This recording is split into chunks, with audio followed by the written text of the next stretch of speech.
Good morning students. Brihanmumbai महानगर पालिका माध्यमिक शिक्षण विभाग द्वारा आयोजित ऑनलाइन अध्यापन तासिका में आप सभी का स्वागत है। ठीक है, आज का हमारा सब्जेक्ट है इंग्लिश और हमारा टॉपिक है इंफॉर्मेशन ट्रांसफर। इंफॉर्मेशन ट्रांसफर, उसके अंतर्गत हम पढ़ेंगे नॉन वर्बल टू वर्बल। ये राइटिंग स्किल का एक टॉपिक है। सबसे पहले हम ये जान लेते हैं कि इंफॉर्मेशन ट्रांसफर होता क्या है। An information transfer activity involves getting students to put spoken or written text into another form such as a chart, grid, picture, table और डायग्राम और वॉइस वर्ड्स। जैसे कि आपको कुछ टॉपिक दिए जा सकते हैं चार्ट के रूप में या पाई चार्ट के रूप में या फिर फ्लो चार्ट के रूप में या टेबल के रूप में, और आपको क्या करना है, उस पूरे चार्ट को, पूरे टेबल को आपको एक पैराग्राफ के रूप में कन्वर्ट करना है। ठीक है, इसको हम कहते हैं information transfer. A tool of communication to transfer message or thoughts that are produced in written form in sequence of sentence in a particular order and linked together in certain ways। आपको क्या, उसमें जब दिया जाता है तो आपको उसके द्वारा आप अपने थॉट्स को, अपने मैसेज को एक सीक्वेंस में, मतलब एक क्रम में आप उसको पैराग्राफ के रूप में प्रेजेंट करते हैं। Through writing, people can connect the various components of the subject matter, their ideas, thoughts, and feelings to each other। और इसके द्वारा लोग अपने अपने थॉट्स को, अपने अपने आइडियाज को, अपने अपने फीलिंग्स को एक दूसरे से शेयर करते हैं। ठीक है, तो ये हमारा था इंफॉर्मेशन ट्रांसफर क्या होता है, इसका डेफिनेशन था। ओके, इंफॉर्मेशन ट्रांसफर आपके एग्जाम में क्वेश्चन नंबर 6A में आता है। ठीक है, उसमें आपको दो क्वेश्चन दिए जाते हैं, A1 और A2, and do any one of the following, और आपको इन दोनों में से कोई एक अटेंड करना होता है। जैसे कि A1 में आपको दिया जाएगा नॉन वर्बल टू वर्बल और A2 में दिया जाएगा वर्बल टू नॉन वर्बल। इन दोनों में आपका ऑप्शन है, या तो आप A1 कर सकते हैं या तो फिर आप A2 कर सकते हैं। तो आज जो हम पढ़ने वाले हैं A1 पढ़ने वाले हैं, non verbal to verbal. Non-verbal to verbal information transfer, main points for non-verbal to verbal information transfer। अब non-verbal to verbal करने के पहले हमें कुछ points पे ध्यान देना है, कुछ मुद्दों पे ध्यान देना है कि कौन कौन से मुद्दे का ध्यान देते हुए हम उसको पैराग्राफ में कन्वर्ट कर सकते हैं। जैसे कि पहला है try to understand the points given. आपको जो भी टेबल में पॉइंट्स दिए जाएंगे या फिर जो भी चार्ट दिया जाएगा, जो भी आपको पाई चार्ट दिया जाएगा, डायग्राम दिया जाएगा, फर्स्ट ऑफ ऑल आपको उसको पूरी तरह से अंडरस्टैंड करना, मतलब पूरी तरह से सबसे पहले आपको समझना है कि इस पॉइंट में क्या है, इसका मेन थीम क्या है, वो आपको पहले समझना है। फिर दूसरा पॉइंट है write appropriate title to your write up. आपको उसको एक सूटेबल टाइटल देना है। ठीक है, लिखना स्टार्ट करने के पहले आपको सबसे पहले एक शीर्षक दे देना है, टाइटल दे देना है। Begin and and your write up properly. आपका जो शुरुआत है और आपका जो अंत है वो एकदम प्रॉपर होना चाहिए, सीक्वेंस में होना चाहिए, इधर उधर ऐसा नहीं होना चाहिए। ठीक है, मतलब जैसे कि आपको जैसा चार्ट में दिया गया उसी सीक्वेंस में आपकी बिगिनिंग होनी चाहिए और उसी सीक्वेंस में ही आपका एंड होना चाहिए। Include all the points in your paragraph. और आप जो पैराग्राफ लिखोगे आपको ध्यान देना है बच्चों कि उस पैराग्राफ में आपके दिए हुए जितने भी पॉइंट्स है सारे पॉइंट्स कवर हो जाने चाहिए, सारे पॉइंट्स आपको इंक्लूड कर लेने हैं। Use appropriate vocabulary and grammatically while writing। अब जब भी आप उस grammatical structures while writing, अब जब आप लिखोगे तो उसमें आपको grammatical मतलब आपको ग्रामर पे भी ध्यान देना है। आपका जो ग्रामर होगा, जो आपका सेंटेंस फ्रेमिंग होगा, वो भी आपका एकदम सही होना चाहिए। ठीक है, ये छोटी छोटी बातों पे ध्यान देने से आपको उस पूरे क्वेश्चन के जो 5 मार्क्स हैं वो 5 मार्क्स आप इजीली ले सकते हैं। चलो अब उसका हम लोग वो देखते हैं कि हमें कैसे कैसे उसको देखना है। ठीक है, कैसे हमें उसको सेटअप करना है। Format of non verbal to verbal information, इसका फॉर्मेट किस तरह का है वो हम देख लेते हैं। सबसे पहला हमारा है टाइटल। ठीक है, तो टाइटल आपको बहुत ही इंपॉर्टेंट है बच्चों को, कि 1 मार्क पूरे आपको सिर्फ टाइटल पे मिलते हैं। सुटेबल हेडिंग फॉर इंफॉर्मेशन, आपका जो हेडिंग, आपका जो पैराग्राफ आप लिखने जा रहे हो, जो आप चार्ट देख रहे हो, उस चार्ट के अंदर आपको पैराग्राफ लिखना है, तो वो पैराग्राफ का जो हेडिंग है वो एकदम सूटेबल होना चाहिए। मतलब हेडिंग पढ़ते ही आपका पैराग्राफ का थीम समझ में आ जाना चाहिए कि आप किसके ऊपर पैराग्राफ लिख रहे हो। ठीक है, तो वो हेडिंग आपका एकदम सूटेबल होना चाहिए, टाइटल आपका सूटेबल होना चाहिए। फिर दूसरा है मेन बॉडी ऑफ डॉक्यूमेंट, आपका जो डॉक्यूमेंट है उसका मेन बॉडी, मतलब उसके जो आप पैराग्राफ होगा तो उस पैराग्राफ में कौन कौन से आपके वो आने चाहिए, मेन कंटेंट क्या क्या आना चाहिए। तो सबसे पहला आपका है बिगनिंग, आपको बिगनिंग एकदम बराबर रखना है, एकदम करेक्ट बिगनिंग होनी चाहिए आपकी, सीक्वेंस आपका बिल्कुल सही होना चाहिए। ऑल पॉइंट्स ऑफ कंटेंट, अब कंटेंट में आपको जितने पॉइंट्स दिए जाएंगे सारे के सारे पॉइंट आपको इसमें आने चाहिए, मतलब एक भी पॉइंट आप स्किप नहीं कर सकते, सारे पॉइंट आपको इसमें इंक्लूड करने हैं। और थर्ड हमारा है एंडिंग, आपका एंडिंग भी एकदम सुटेबल और एकदम करेक्ट होना चाहिए। ठीक है, तो ये इसका फॉर्मेट है कि इस फॉर्मेट को ध्यान देते हुए आपको अपना पैराग्राफ प्रिपेयर करना है। अब यहाँ पे देखते हैं इसका मार्किंग स्कीम, आपको मार्क्स किस तरह दिए जाते हैं एग्जाम में। Marking scheme for non verbal to verbal information transfer, सबसे पहला 1 मार्क, जैसे मैंने आपको बताया था 1 मार्क आपको पूरे टाइटल के लिए दिए जाते हैं, ठीक है, शीर्षक के लिए। फिर है यूज ऑफ गिवन पॉइंट्स, जितने पॉइंट्स आपको दिए जाते हैं अगर वो सारे पॉइंट्स आप कवर करते हैं, अगर सारे पॉइंट्स आप अपने पैराग्राफ में इंक्लूड करते हैं तो उसके लिए आपको मिलते हैं 2 मार्क्स। ठीक है, फिर एक ग्रामर के लिए आपको मिलेंगे 1 मार्क्स। फिर प्रॉपर सीक्वेंस एंड प्रेजेंटेशन, मतलब आपने जितने भी पॉइंट्स दिए गए हैं, जितने भी आपको पॉइंट्स आपको दिए गए हैं वो सारे पॉइंट्स आपने सही तरीके से इंक्लूड तो किए, लेकिन आपका सीक्वेंस अगर सही नहीं रहा तो आपका प्रेजेंटेशन क्या हो जाएगा, गलत हो जाएगा। ठीक है, तो आपका जो इंक्लूड करना है पॉइंट, वो पॉइंट्स आपको पूरे सीक्वेंस में लिखना है, मतलब लगा एकदम क्रमानुसार आपको करना है, आपका क्रम बिल्कुल बिगड़ना नहीं चाहिए। ठीक है, तो ये पूरे प्रेजेंटेशन के आपको टोटल मिलते हैं 5 मार्क्स। ठीक है, 1 मार्क टाइटल के लिए, 2 मार्क्स आपको पूरे पॉइंट्स कवर करने के लिए, 1 marks for grammar and 1 marks for proper sequence and presentation. ठीक है, तो ये हमारा था मार्किंग स्कीम। ओके, अब देखते हैं इसमें कैसे कैसे क्वेश्चंस आते हैं नॉन वर्बल टू वर्बल में। पहला इसमें आपको टेबल दिया जा सकता है, फिर उसमें चार्ट भी आपको दे सकते हैं, या फिर पाई चार्ट दे सकते हैं, या आपको फ्लो चार्ट दिया जा सकता है, या आपको टी डायग्राम दिया जा सकता है, या फिर वेब दिया जा सकता है। ठीक है, ये 5 फॉर्म में आपको क्वेश्चंस आते हैं, कोई भी एक ही इसमें कोई भी एक फॉर्म ही आपको एग्जाम में दिया जाएगा, या तो टेबल दे सकते हैं, या चार्ट, या पाई चार्ट, या फ्लो चार्ट, या ट्री डायग्राम, या फिर वेब। ठीक है, और उसकी दूसरी तरफ वर्बल में क्या होता है, वर्बल में आपको पैराग्राफ दिया जाता है और उसको आपको चार्ट में कन्वर्ट करना होता है। ठीक है, तो यहाँ पे हम देखते हैं कि नॉन वर्बल टू वर्बल में कैसे हम लोग टेबल या चार्ट या पाई चार्ट या फ्लो चार्ट के द्वारा पैराग्राफ बना सकते हैं। अब ये देखो, ये कुछ डायग्राम्स आपको दिए हैं कैसे कैसे हमारे एग्जाम में पूछे जाते हैं। जैसे यहाँ पे दिया है टेबल और चार्ट, ऐसे आपको टेबल बना के दिया जा सकता है। फिर यहाँ पे दिया है ट्री डायग्राम, आपको ट्री डायग्राम के रूप में क्वेश्चन बना सकते हैं, दे सकते हैं, तो उस क्वेश्चन को आपको पैराग्राफ में कन्वर्ट करना है। फिर अगला दिया है फ्लो चार्ट, फ्लो चार्ट के रूप में आपको दिया जा सकता है और फिर उसको आपको पैराग्राफ में कन्वर्ट करना है। ठीक है, अब कुछ एग्जाम्पल्स हम लोग देखते हैं। Read the information given in the following table, देखिए अभी ऐसा आपको टेबल दिया जा रहा है। ठीक है, अब उस टेबल को किस प्रकार हम लोग इजिली पैराग्राफ में कन्वर्ट कर सकते हैं। सबसे पहले क्वेश्चन पढ़ते हैं। Read the information given in the following table, write 2 short paragraphs based on it, give a suitable title to it. कि आपको हमेशा दिया जाएगा कि आपको टाइटल देना है, इन केस कभी अगर आपको ये ऐसा लिख के नहीं दे कि आपको टाइटल देना है, फिर भी आपको टाइटल लिखना ही लिखना है, वो मोस्ट कंपल्सरी है कि आपको टाइटल देना ही है पैराग्राफ को। और कभी कभी ऐसा भी होता है कि आपको एग्जाम में टाइटल दिया भी जाता है। ठीक है, बस आपको उसको लिख लेना रहता है। चलो ये देखते हैं, हमारा यहाँ पे हमें टेबल दिया गया है, तो सबसे पहले हम इसको क्या, हमें हमारा पहला पॉइंट क्या था कि हमें सबसे पहले टेबल को या फिर जो भी क्वेश्चन है उसको हमें ध्यान से पढ़ना है। ठीक है, तो चलो हम लोग उसको रीड करते हैं। सबसे पहले आपको दिया है महाराष्ट्र और कर्नाटका। हम सभी जानते हैं कि महाराष्ट्र और कर्नाटका हमारे देश के 2 स्टेट हैं। ठीक है, इंडिया के 2 स्टेट हैं।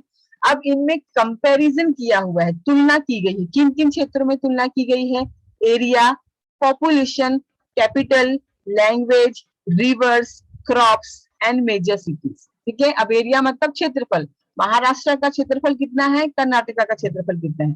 फिर दूसरा है क्राइटेरिया पॉपुलेशन, मतलब जनसंख्या, महाराष्ट्र की जनसंख्या कितनी है और कर्नाटका की जनसंख्या कितनी है। कैपिटल मतलब राजधानी, महाराष्ट्र की राजधानी कौन सी है और कर्नाटका की राजधानी कौन सी है। फिर लैंग्वेज, महाराष्ट्र में ज्यादा कौन सी लैंग्वेज बोली जाती है और कर्नाटका में कौन सी लैंग्वेज बोली जाती है। फिर अगला पॉइंट है रिवर्स। अब रिवर्स में जैसे कौन कौन सी नदियां महाराष्ट्र में बहती हैं, कौन कौन सी नदियां कर्नाटका से बहती हैं। फिर है क्रॉप्स। क्रॉप्स मतलब अनाज। कौन कौन सी खेती अनाज महाराष्ट्र में होती है, कौन कौन सी खेती कर्नाटका से होती है। फिर लास्ट पॉइंट हमारा है मेजर सिटीज। अब यहाँ के मेन मेन शहर कौन से हैं और कर्नाटका के मेन मेन शहर कौन से हैं। ठीक है, ये पूरा हमने अच्छे से रीड कर लिया, हमने ध्यान से देख लिया कि हमें क्या क्या लिखना है। अब आपको सिर्फ क्या करना है, छोटे छोटे सेंटेंस बनाने। कोई हमें बड़े सेंटेंस या बहुत ही लेंथी सेंटेंस बनाने की हमें ट्राई नहीं करना है, हमें एकदम छोटे छोटे सेंटेंस बनाने हैं और इजी सेंटेंस बनाना है। चलो देखते हैं कैसे हमने किया। सबसे पहले हमने क्या कर दिया, हेडिंग दे दिया, Maharashtra and its neighbour Karnataka. एकदम सूटेबल टाइटल। आपको दो अलग अलग, आपको इसमें देखते हैं हम लोग कि दो अलग अलग हमें स्टेट को कंपेयर करना था, तो हमने एक ही टाइटल दे दिया, Maharashtra and its neighbour Karnataka. Maharashtra और इसका पड़ोसी Karnataka. Maharashtra is the one of the major state in India. Maharashtra जो है हमारे देश का एक बहुत ही बड़ा शहर है, बहुत बड़ा ही राज्य है। It's our area. अब यहाँ पर देखिए एरिया आपको दिया गया था, ठीक है, तो इससे आपको बस एरिया करके यहाँ पे आपको लिख देना है। ठीक है, फिर हमारा पॉइंट है इट्स पॉपुलेशन। अब यहाँ पे पॉपुलेशन हमें दिया गया, इसमें हम कुछ भी अपने मन से नहीं कर रहे हैं बच्चे, सारे पॉइंट सारी चीजें हमें दी गई हैं, बस हम उसको पैराग्राफ में लिख दे रहे हैं। और पैराग्राफ में लिख भी रहे हैं लेकिन कोई भी हम लोग बड़े सेंटेंस भी नहीं बना रहे हैं, सिर्फ हम लोग छोटे छोटे सेंटेंस। जैसे अभी हमने यहाँ पे क्या लिखा है, सिर्फ इट्स लिखा है, it's area square second kilometre, its population, बस हमने खाली इट्स लिखा है, बाकी सारी चीजें हमें पैराग्राफ इस टेबल में दी गई है। फिर दिया है कैपिटल। अब कैपिटल में क्या है हमारा, Mumbai is the capital of Maharashtra. Mumbai जो है महाराष्ट्र का कैपिटल है। फिर है लैंग्वेज। अब लैंग्वेज कौन सी बोली जाती है, Marathi is the language of this state. फिर Godavari, Krishna, Bhima and Koyna are some of the rivers flowing in Maharashtra. मतलब महाराष्ट्र से बहने वाली नदियां कौन कौन सी हैं, गोदावरी, कृष्णा, भीमा एंड कोयना। फिर खेती वहां पे कौन कौन सी होती है, jowar, bajra, sugarcane are main crops of the city. मतलब ये जो है ज्वार, बाजरा और शुगर कैन, ये यहाँ की मेन खेती होती है। फिर the state has many major cities like Mumbai, Nagpur, Aurangabad, Nashik etcetera. ठीक है, अब इस राज्य में बहुत सारे मेजर सिटीज हैं, कौन कौन से, मुंबई है, नागपुर है, औरंगाबाद है और नासिक है। सिर्फ 5 से 6 लाइनों में हमारा पूरा पैराग्राफ, फर्स्ट पैराग्राफ कंप्लीट हो गया। ठीक है, और हमें कितने पैराग्राफ बनाने हैं, 2 पैराग्राफ। और यहाँ पे देखो दिया भी है 2 शॉर्ट पैराग्राफ्स, मतलब आपको बहुत बड़े बड़े पैराग्राफ्स नहीं बनाने हैं, छोटे छोटे पैराग्राफ्स बनाने हैं।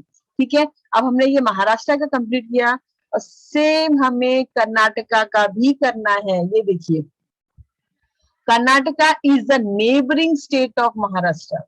अब महाराष्ट्र के लिए हमने क्या लिखा कि महाराष्ट्र जो है वो मेजर सिटी है इंडिया का। ठीक है, अब हमने कर्नाटका के लिए क्या लिख दिया है कि Karnataka is the neighbouring state of Maharashtra. मतलब कर्नाटका जो है महाराष्ट्र का नेबर है, पड़ोसी है।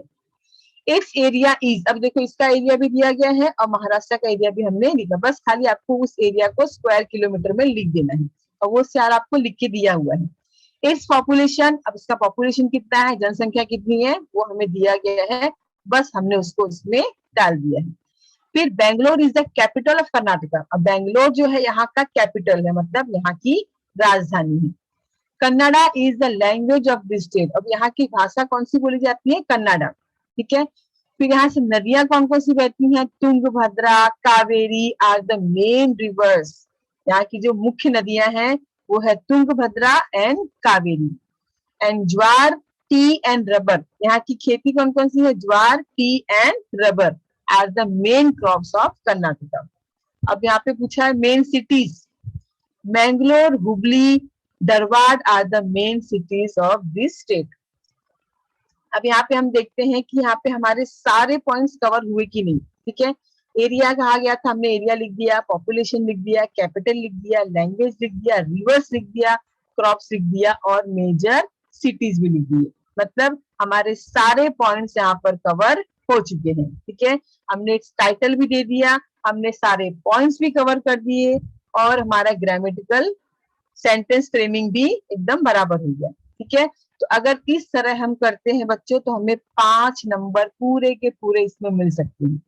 बस थोड़ा सा हमें क्या करना है, ध्यान देना है। चलो फटाफट हम एक और एग्जांपल देख लेते हैं। अब यहाँ पे देखो आपको टाइटल दिया गया है विटामिन। ठीक है, विटामिन जो हम लोग खाने के द्वारा हमारे बॉडी में जाते हैं। ठीक है, बहुत ही इंपॉर्टेंट हमारे बॉडी में विटामिन होना जरूरी है।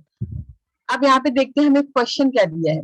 You have to write 2 short paragraphs for your school magazine telling some about the sources of vitamin and effects due to lack of these vitamin. आपको क्या करना है, 2 पैराग्राफ लिखना है। ठीक है, आपके स्कूल मैगजीन के लिए आपको 2 छोटे पैराग्राफ तैयार करने हैं।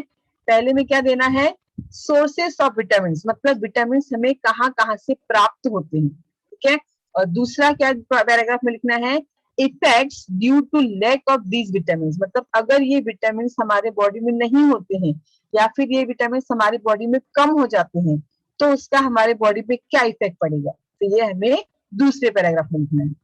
The following table will be helpful to you in writing the paragraph, और आपको हेल्प लेनी है आपके टेबल के द्वारा।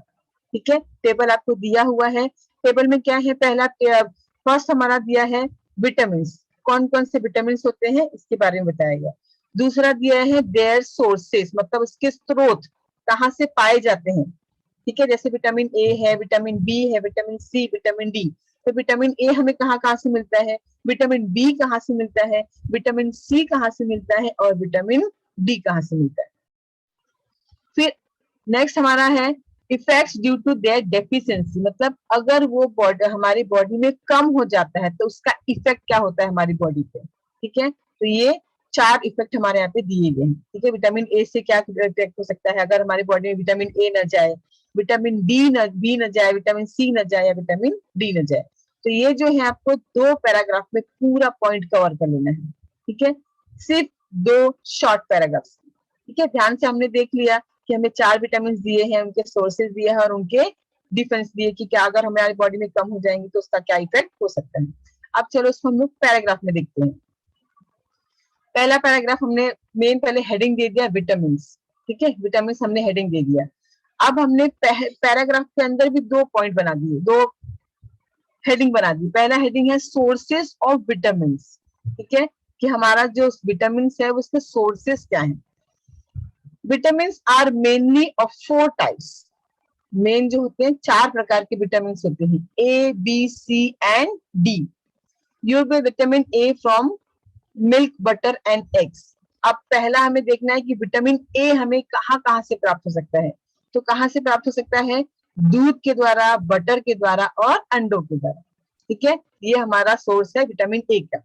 फिर दूसरा है vitamin B. Vitamin B is derived from meat and eggs. Vitamin B जो है वो मीट और एग से पाया जाता है। ठीक है, fruits and vegetables will provide you with vitamin C. अगर हम फ्रूट्स एंड वेजिटेबल्स बराबर खाते हैं तो उसके द्वारा हमारी बॉडी में आता है विटामिन सी। फिर है vitamin D can be obtain from fish oil and source sunlight. और विटामिन डी जो है वो हमें किससे प्राप्त होता है, फिश ऑयल के द्वारा और सनलाइट के द्वारा। अब देखते हैं effects due to the deficiency of vitamin. अगर ये विटामिन हमारे बॉडी में नहीं होते हैं या कम होते हैं तो उसका हमारी बॉडी पे क्या इफेक्ट पड़ता है। ठीक है, अगर इनमें से कोई भी विटामिन हमारी बॉडी में कम हो जाता है या फिर हमारी बॉडी में इसका मात्रा कम होती है तो हमारी बॉडी पे इसका क्या इफेक्ट हो सकता है। A lack of any of the above 4 vitamins cause certain disease and ailments. अब इनमें से कोई भी विटामिन अगर हमारी बॉडी में कम होता है तो हमें बहुत सारे डिजीज, एलिमेंट्स, प्रॉब्लम्स हो सकते हैं। ठीक है, बहुत सारी बीमारियों का शिकार हम हो सकते हैं। लैक, अब सबसे पहला देखते हैं विटामिन ए के बारे में। लैक ऑफ विटामिन ए में रिजल्ट इन ब्लाइंडनेस। ठीक है, अगर विटामिन ए हमारी बॉडी में कम होता है तो हमारे ऊपर क्या असर हो सकता है उसका, हम ब्लाइंडनेस का शिकार हो सकते हैं, अंधेपन का शिकार हो सकते हैं। इनसफिशिएंट ऑफ विटामिन बी, अगर हमारी बॉडी में विटामिन बी की कमी होती है तो उसका असर क्या होगा? तो उसका क्या असर होगा? Gives rise to disorders of nervous system, हमारा जो नर्वस सिस्टम है उसका डिसऑर्डर हो सकता है, उसका उसके अंदर प्रॉब्लम्स हो सकती है। फिर deficient supplement supply of vitamin C can cause skin disease, और अगर हमारी बॉडी में विटामिन सी की कमी हो जाती है तो वो हमें स्किन डिजीज दे सकता है, मतलब हमें चमड़ी की अलग अलग बीमारियां हो सकती है। And last, bone disease are likely to, और अगर हम विटामिन डी का हमारी बॉडी में कमी आ जाती है तो हमें बोन डिजीज हो सकता है, मतलब हड्डियों की प्रॉब्लम हमें हो सकती है, हमारी हड्डियां कमजोर हो सकती हैं। आप लोग देखते हैं बहुत सारी हड्डियों से संबंधित बीमारियां होती हैं, तो वो बीमारियां हमें बहुत जल्दी बहुत आसानी से अपने हमें जकड़ सकती है। ठीक है, तो ये हमने दो पैराग्राफ, एकदम शॉर्ट पैराग्राफ, पहला पैराग्राफ हमारा 3 से 3.5 लाइन का है, दूसरा पैराग्राफ 4 लाइन का है। ठीक है, तो वो सारा जो हमारा पॉइंट था, वो सारे पॉइंट्स हमारे कवर हुए कि नहीं हुए?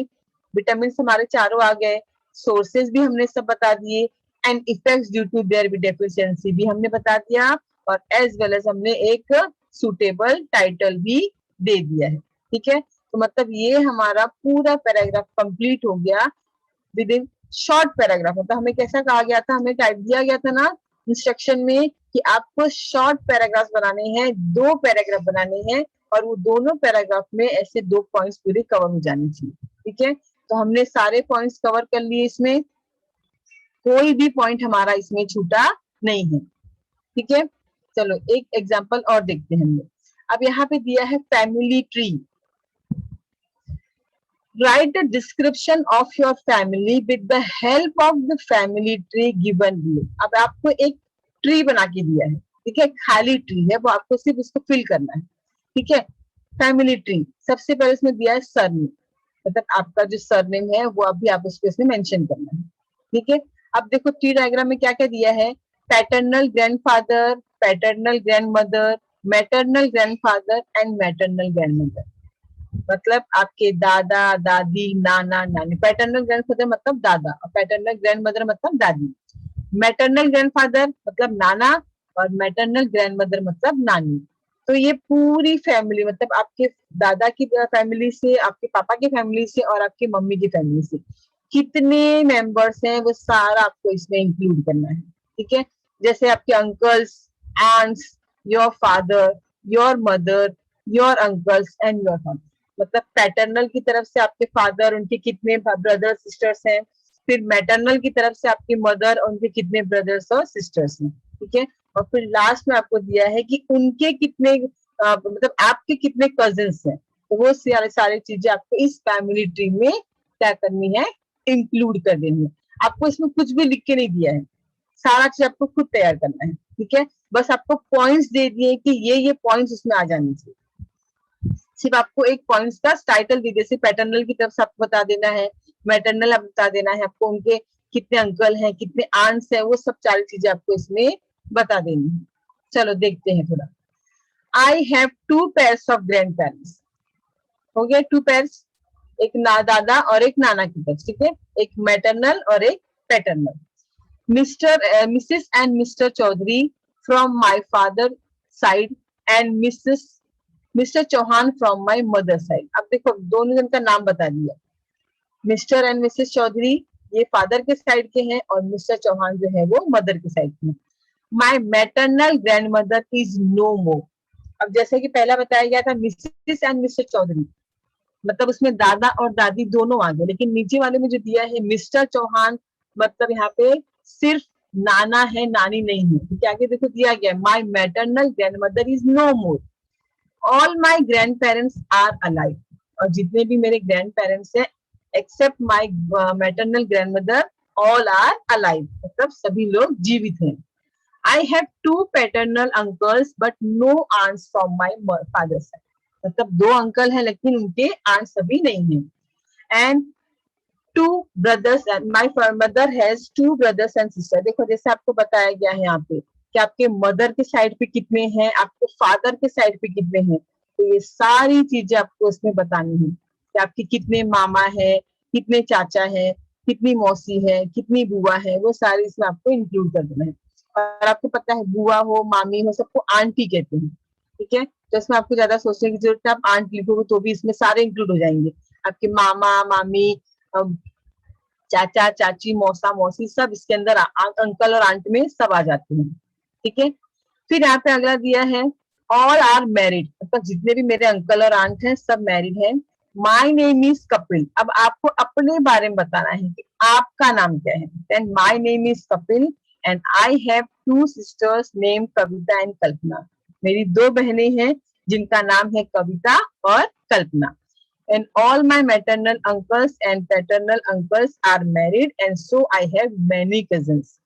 अब देखो यहाँ पे दिया गया था ना कि आपके अंकल्स और आंटी, तो इसे आप इसके एक पॉइंट डाल दिया कि मेरे सारे अंकल और आंटी जो हैं, मेरे सारे अंकल्स जो हैं पैटर्नल और मैटरनल की तरफ से सभी मैरिड हैं, और इसके लिए मेरे बहुत सारे कजन्स भी हैं, ठीक है, मतलब पैटर्नल की तरफ से भी और मैटरनल की तरफ से। तो ये हमारे जितने भी इसमें पॉइंट्स थे, सारे पॉइंट्स हमने इसमें कवर कर दिए। बस आपको इसमें नाम लिखना है, और बहुत ज्यादा देखिए पूरा ये जो पैराग्राफ कितने लाइन में हमने कंप्लीट कर लिया, सिर्फ 5 लाइन में, 5.5 लाइन में हमने पूरा पैराग्राफ, जो पूरा जो चार्ट था वो कंप्लीट कर, टी डायग्राम था जो कंप्लीट कर दिया, ठीक है। तो जो हमने पॉइंट्स देखे, देखिए हमारा सबसे पहले क्या करना है, हमें उसको समझना है, समझ के फिर उसको शॉर्ट पैराग्राफ्स में लिखना है। और आप ये भी ध्यान देंगे कि लिखते समय आपको सिर्फ छोटे छोटे सेंटेंस बनाने हैं, सेंटेंस फ्रेमिंग आपको बहुत बड़े बड़े नहीं करने हैं, क्योंकि बहुत बड़े बड़े सेंटेंस फ्रेमिंग करने जाएंगे हम तो हमारा ग्रामेटिकल मिस्टेक पक्का होने वाला है, ठीक है। तो इसके लिए हमें सेंटेंस फ्रेमिंग जो हम करेंगे वो भी छोटे छोटे करेंगे, इजी सेंटेंस करेंगे, और उसके द्वारा फिर हमारा पैराग्राफ जो हमारे सारे पॉइंट्स हैं वो भी कवर हो जाने चाहिए, कि जितना आपको पूछा गया है वो सारे पॉइंट्स जब भी आप लिखते हो, लिखने के बाद आपको फिर से देखना है कि जितने भी पॉइंट्स पूछे गए हैं, दिए गए हैं, वो सारे पॉइंट्स मेरे इंक्लूड हुए या नहीं, क्योंकि अगर एक भी पॉइंट आपका स्किप हुआ तो उसमें आपको मार्क्स कट सकते हैं, ठीक है। तो ये आपको थोड़ा सा इस पे ध्यान देना है। अब यहाँ पे हमको एक और दिया गया है, right 3 paragraphs on food with the help of the T diagram. अब यहाँ पे आपको एक टी डायग्राम बना के दिया है, ठीक है। अब इस पे आपको 3 पैराग्राफ्स लिखने हैं, 3 पैराग्राफ, छोटे छोटे 3 पैराग्राफ्स आपको इसमें बनाने हैं। अब सबसे पहले ध्यान से हम लोग उसको देख लेते हैं कि इस टी में पूरा है क्या, ठीक है। मेन क्या दिया है, फूड, आपको हेडिंग दे के रखा है फूड, मतलब ये पूरा जो टी डायग्राम दिया है वो फूड के ऊपर दिया है, ठीक है। फूड क्या होते हैं, solid food, fast food, health, cooking, veg, type, intake, care, growth, blood, mood, serving, time, फिर एनर्जी, फिर नॉन वेज, वेज, लिक्विड। तो ये सारा फूड के एडवांटेज, मतलब जो भी आप खाना खाते हो, जो भी आप फूड लेते हो, उसके एडवांटेजेस क्या हैं, उसके डिसएडवांटेजेस क्या हैं, वो सारे हमें इसमें बताने हैं, ठीक है। कौन सी टाइप का आप फूड खाते हो, फास्ट फूड खाते हो या फिर अपना होममेड फूड खाते हो, नॉन वेज खाते हो या वेज खाते हो, तो वो सारे फूड का आपकी बॉडी पे क्या, मतलब क्या इंटेक मिलता है आपको, क्या आपको उसका इफेक्ट मिलता है, वो सारा इफेक्ट आपको इसमें बताना है, ठीक है। चलो देखते हैं हमने क्या पैराग्राफ इसमें बनाया गया।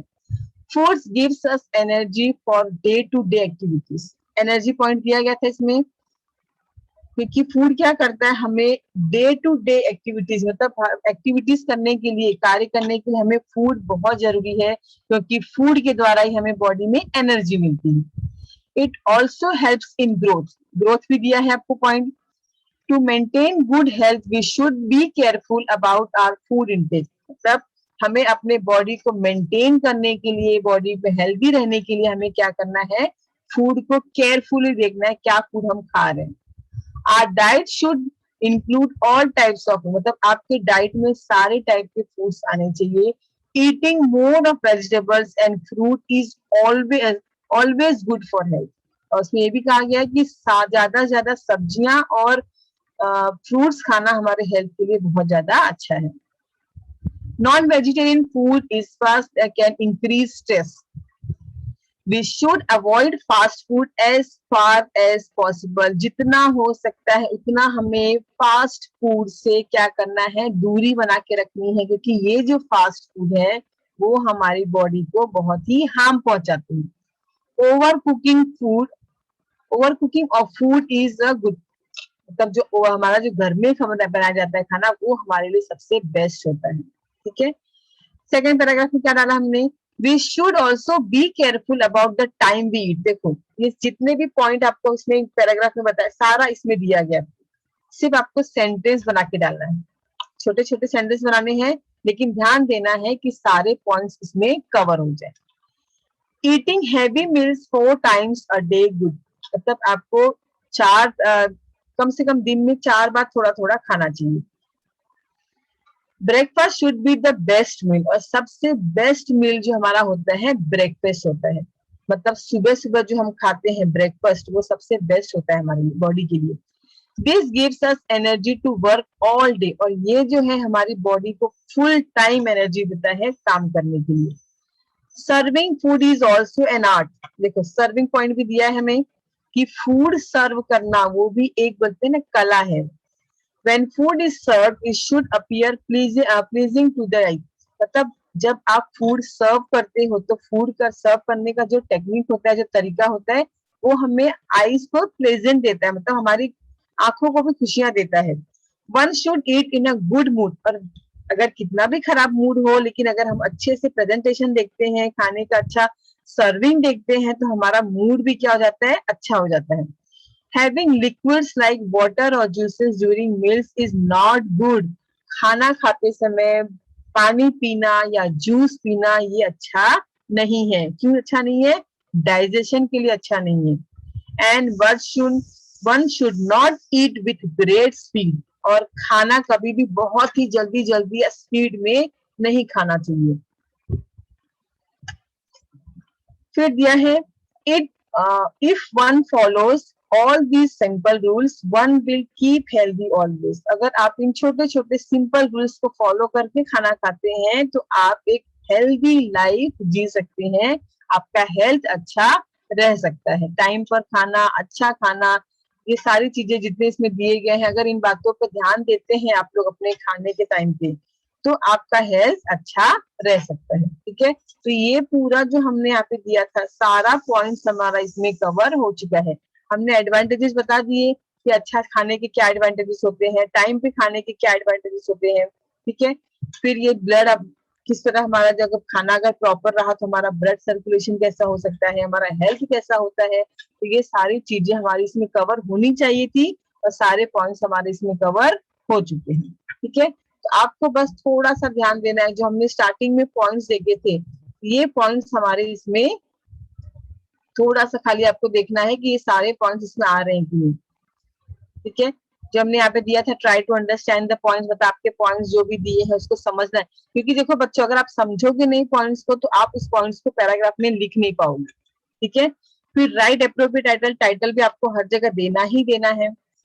हमने 4 एग्जाम्पल देखे, 4 एग्जाम्पल में आपने देखा होगा टाइटल दिए गए हैं, बिगिनिंग और एंडिंग बराबर था, ठीक है। और उसको जितने भी पॉइंट्स हमें दिए गए थे क्वेश्चन में, सारे पॉइंट्स भी हमने कवर कर लिए।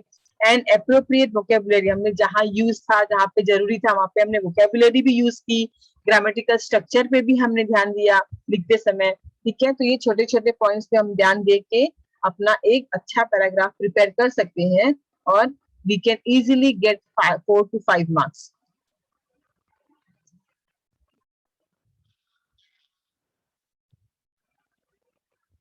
जिसमें पहला इम्पोर्टेंस ऑफ स्पोर्ट्स, मतलब स्पोर्ट्स का हमारी लाइफ में क्या इंपॉर्टेंस होता है, ठीक है। तो इस पे आपको develop a short paragraph on the importance of sports, आपका स्पोर्ट्स का क्या इंपॉर्टेंस होता है, महत्व क्या होता है, तो ये महत्व आपको पैराग्राफ के रूप में बताना है। आपको पॉइंट्स दिए गए हैं, बस आपको उन पॉइंट्स को अपने पैराग्राफ में इंक्लूड कर लेना है, ठीक है। जैसे यहाँ पे दिया है boarding of outlook, development of leadership qualities, team spirit, physical and mental health, फिर है स्पोर्ट्समैनशिप, फिर है ओबीडियंस, फिर इनकल्सन ऑफ वैल्यूज, फिर है respect, self discipline, value of time and responsibility, ठीक है। तो आपको लिखते समय जब आप पैराग्राफ लिखोगे तो सबसे पहला तो आपको पॉइंट टाइटल दे देना है। तो टाइटल आपको दिया गया है इंपॉर्टेंस ऑफ स्पोर्ट्स, ठीक है। तो ये टाइटल लिखते हुए आप जब पैराग्राफ लिखोगे तो ये सारे पॉइंट्स आपको इसमें कवर हो जाने चाहिए। ठीक है, ये आपको होमवर्क में दिया गया है।